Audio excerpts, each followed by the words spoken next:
A stranger on Instagram told me my girlfriend was filming OnlyFans content with other men in our apartment. And when I checked, I found 847 videos filmed in our bed over 2 years.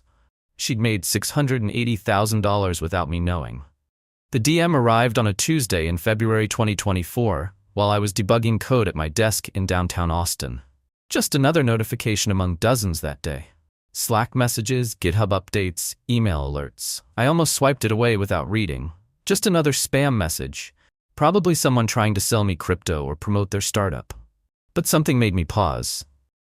The preview text was oddly specific. Bro, I'm subbed to an OF creator who films in what looks exactly like your apartment. I stared at the message, my finger hovering over the screen. The sender was someone I didn't know. Username @techbro512. Profile picture of a Longhorns logo, no mutual connections. Probably spam. Probably some weird phishing attempt. Probably nothing. But then the screenshots loaded. My kitchen. The white subway tile backsplash I'd spent an entire weekend installing myself last summer, cutting every piece by hand, grouting until my fingers ached. The pendant lights Riley had picked out from West Elm after we'd spent hours debating between brass and black. The stainless steel refrigerator with the dent on the bottom left corner from when we'd moved it in and dropped it. The view from our balcony showing the Austin skyline at exactly the angle you'd see from our 8th floor apartment. You could see the Frostbank Tower and the Austonian perfectly aligned. A view I woke up to every morning. And Riley. Wearing black lingerie I'd bought her for her birthday last year from Agent Provocateur. Wrapped in tissue paper, presented over dinner at Uchi. The set I'd saved up for because I wanted to see her face light up when she opened it. She was wearing it in our kitchen, posed against our countertop, in content that was clearly, unmistakably, definitively not meant for me. My hands started shaking. The phone felt heavy, foreign, like I was holding someone else's device, showing someone else's life falling apart. I clicked on the message. Dude, I don't know if you know about this, but your girl, assuming that's your girl based on her being in your apartment, is running a pretty successful OnlyFans. The account is called Scarlet ATX. I recognized your place because I'm in the same building, different floor, and we have the same layout and balcony view. Thought you should know. Here's the link. The link sat there, blue and innocent, ready to destroy my entire world. I clicked it. Scarlet ATX. The profile showed Riley's body, face carefully cropped out in the preview images, but I'd know that body anywhere. 3 years together. 2 years living in that apartment. I knew every curve, every freckle, every gesture. 12,400 subscribers. $29.99 per month. I did the math in my head, software developer brain calculating even as my heart was fracturing. 12,400 times $30. $372,000 per year. Minus OnlyFans. Platform fee of about 20%. That's roughly $298,000 net annually. About $25,000 per month. Riley had told me she made $8,000 a month as a social media consultant. We split rent and bills evenly. I'd never questioned it, never asked to see her income statements, because why would I? I trusted her. I scrolled through the preview content available without subscribing. Thumbnails showed our apartment from every angle. Our living room, our bedroom, the couch we'd picked out together at IKEA, our bed with the gray sheets I'd bought from Target. And in those thumbnails, partial images of men, different men, bodies I didn't recognize, tattoos I'd never seen before. The office disappeared. The sounds of my coworkers typing, the hum of the air conditioning, the distant traffic, all of it faded into static. I stared at my phone screen, feeling like I was watching someone else's life implode. I left work early, told my manager I was sick, which was true. I felt physically ill, nausea rolling through me in waves. The drive home took 20 minutes. I spent every second of it trying to rationalize what I'd seen. Maybe it was old content from before we moved in together. Maybe the guy on Instagram had the wrong apartment. Maybe this was all a misunderstanding. But I knew. Deep in my gut, in that place where truth lives before your brain catches up, I knew. Riley was home when I arrived, working at the dining room table like she did every day. Laptop open, phone nearby, wearing yoga pants and an oversized sweater. The picture of domestic normalcy. She looked up when I walked in, smiling that smile I'd fallen in love with 3 years ago. "Hey, You're home early. Everything okay? I set my backpack down carefully, trying to keep my hands steady, trying to decide how to ask the question that would end everything. I need to ask you something, and I need you to tell me the truth. Her smile faltered, just slightly, a micro-expression of concern. Okay, you're scaring me a little. What's wrong? Do you have an OnlyFans account? The color drained from her face, just for a second. Maybe half a second, but I saw it. The flash of panic, the oh shit realization, the split-second calculation of whether to lie or come clean. Then she recovered, arranging her features into confusion. What? No. Why would you ask me that? Because someone sent me screenshots of an OnlyFans account that's being filmed in our apartment, an account with over 12,000 subscribers, an account called Scarlet ATX. I pulled out my phone, showed her the screenshots. That's our kitchen, Riley. Those are the lights you picked out. That's the view from our balcony. That's you, wearing the lingerie I bought you. She stared at the screen, her mouth opening and closing like she was trying to find words that didn't exist. Kash, I can explain. Is it yours? It's not what you think. Is it yours? Each word came out hard, sharp, like I was spitting broken glass. She looked down at her hands, fingers twisting together. Yes. The word hung in the air between us, impossibly heavy. The silence that followed felt like drowning. How long? Kash, please let me explain the whole thing. How long have you been doing this? 22 months. The number hit me like a physical blow. 22 months. Almost 2 years. Almost the entire time we'd lived together in this apartment. I'd signed a 2-year lease with her, moved our furniture in together, painted the bedroom that shade of gray she wanted, split every bill down the middle, cooked dinners, made plans for the future, while she was filming OnlyFans content and telling me she made $8,000 a month as a social media consultant. How much money have you made? Kash, it's just work, it doesn't mean anything. How much money have you made? She was crying now, tears running down her face, the same face I'd kissed goodbye every morning before work. But I felt nothing, no sympathy, no softening, just a cold, expanding rage that made my vision narrow and my hands clench. About $680,000 total. The number didn't make sense at first. My brain rejected it, tried to recontextualize it, make it mean something else. $680,000. While I'd been working my software job, making $110,000 a year, carefully managing my budget, splitting rent and groceries like a responsible adult, she'd been making more than 6 times my annual salary filming content in our apartment. And the content? My voice sounded strange, distant. What kind of content? It's adult content, obviously, but it's just a job, Kash. It doesn't mean anything. With other people? With other men? She didn't answer, which was answer enough. I looked around the apartment, the couch we'd picked out together at IKEA, assembling it on a Saturday afternoon while drinking beer and laughing about the incomprehensible instructions, the dining table where we ate breakfast every morning. The bedroom visible through the doorway, our bed with the gray sheets I'd bought from Target. All of it contaminated now. All of it turned into a film set I hadn't known existed. Get out. Kash, please, it's not personal, it's just work, it's just content. Get out of this apartment, now, pack a bag and leave. I hired a lawyer the next day. Derek Lansing specialized in digital privacy and property rights, and when I explained the situation, his face went dark. She filmed commercial content in your residence without your consent or knowledge for nearly 2 years? Yes. And made over $500,000 doing it? Yes. Mr. Patel, what she did isn't just a relationship betrayal. It's potentially illegal. Let me bring in a digital forensics expert and let's see exactly what we're dealing with. Tyler Wu arrived at my temporary apartment 2 days later. I'd moved out and gotten a short-term rental. Couldn't stand being in that space anymore. He brought equipment and expertise, and over the next week, he built a case that made me simultaneously furious and vindicated. Tyler's report was devastating, methodical, the kind of comprehensive document that leaves no room for doubt or interpretation. Riley had been filming explicit content with collaborators, sex workers and amateur performers she'd contracted with through industry networking sites. 2 to 3 times per week for 22 months. Every Tuesday, Thursday, and sometimes Saturday, scheduled with precision in her Google Calendar.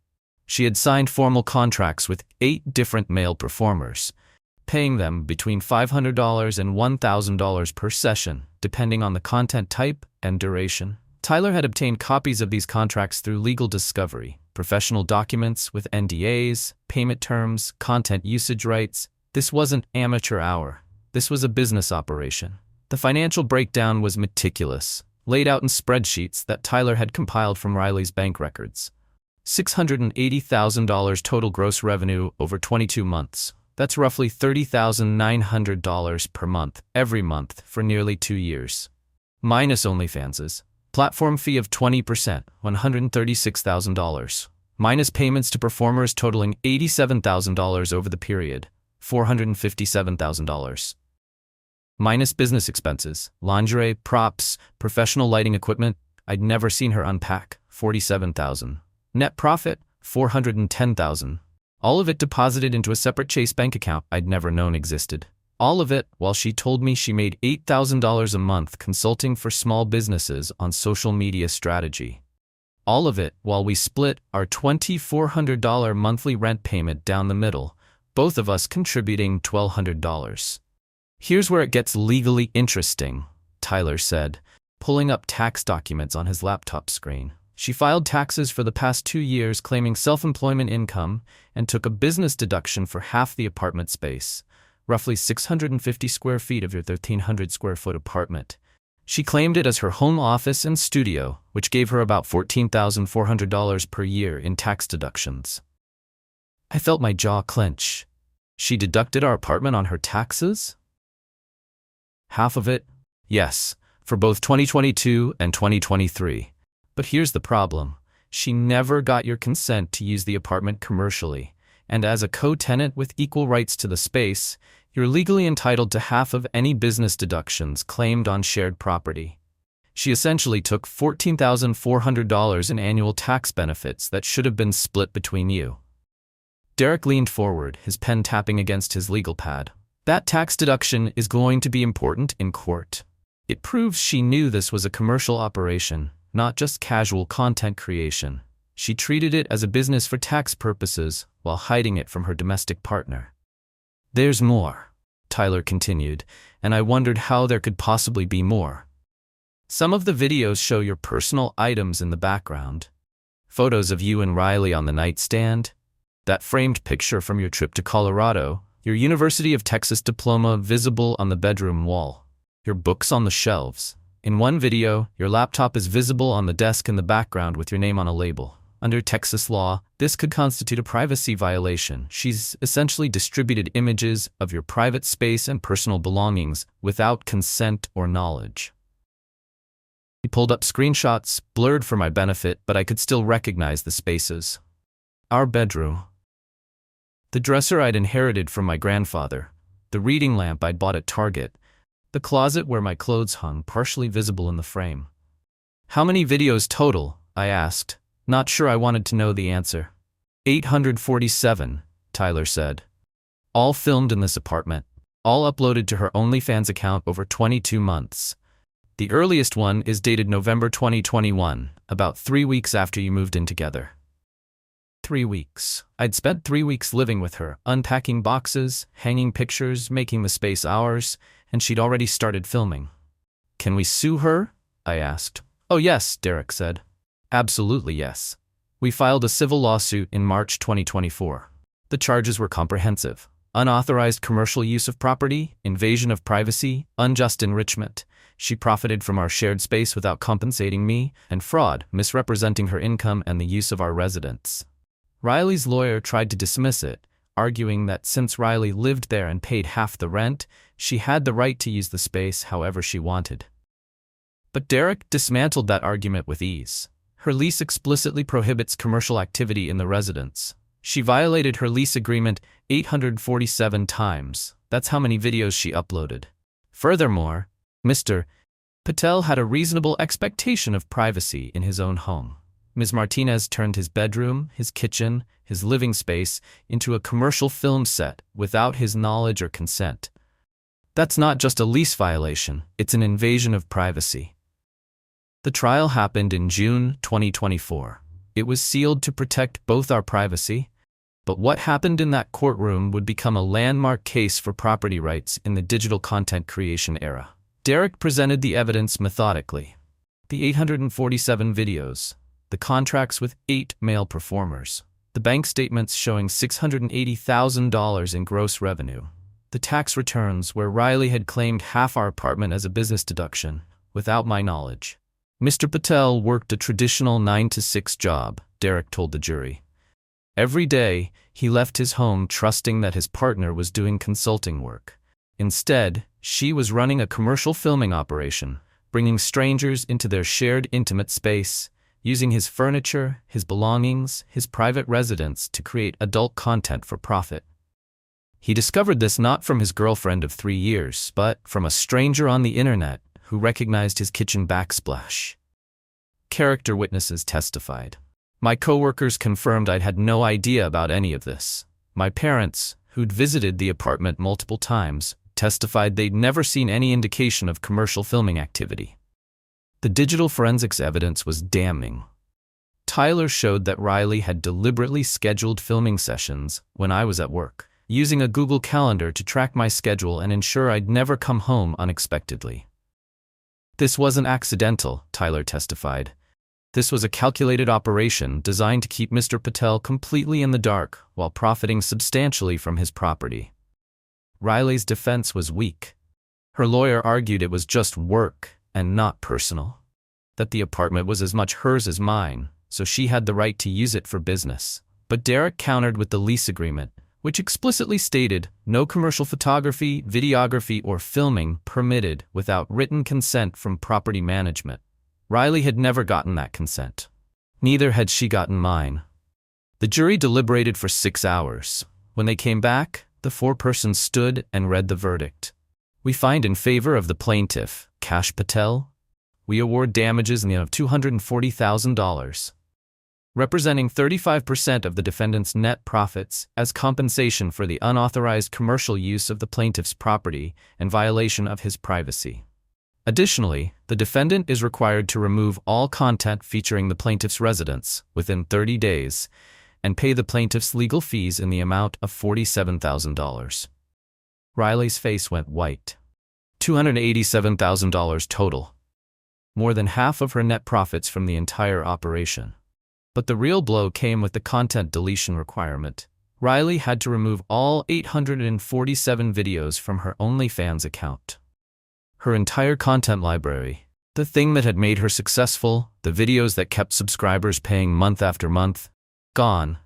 I watched her OnlyFans subscriber count over the next few weeks. It dropped from 12,400 to 3,200 within a month. Without her content library, without the apartment that had become her brand's signature location, she had nothing to offer. Her income stream dried up almost overnight. I felt no satisfaction, only exhaustion. The money helped. $287,000 was enough for a down payment on my own house, a place that would be mine alone, that would never be violated the way our apartment had been. But the real value came from something unexpected. The case got sealed to protect our identities, but the legal precedent became public.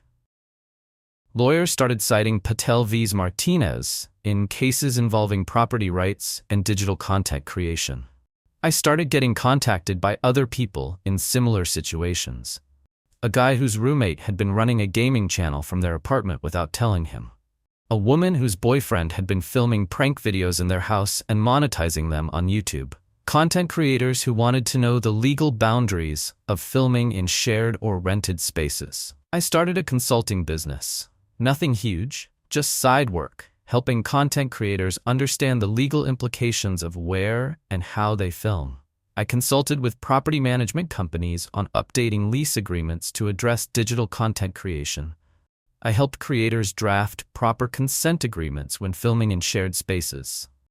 In the first year, I worked with 67 content creators and 12 property management companies. The consulting brought in an extra $45,000, but more importantly, it helped people avoid the situation I'd been trapped in. Unknowing participants in someone else's commercial operation. Riley tried to contact me a few times. Letters, emails, DMs from new accounts, all saying the same thing. She was sorry, it wasn't personal, she'd just gotten caught up in the money and the success and didn't know how to tell me. I deleted them all, without responding, because here's what she didn't understand. It was personal. Deeply, fundamentally personal. She'd taken our home, the place where I should have felt safest, and turned it into a lie. She'd brought strangers into our bed, into our kitchen, into the spaces where we'd built a life together, and done it all while looking me in the eye every night and pretending everything was normal. The money she made wasn't worth what she destroyed. Not the relationship, not the trust, not the sense of home I'd felt in that apartment. I bought a house in North Austin 6 months after the trial. Small, 3 bedrooms, nothing fancy. But it was mine. Every inch of it, mine.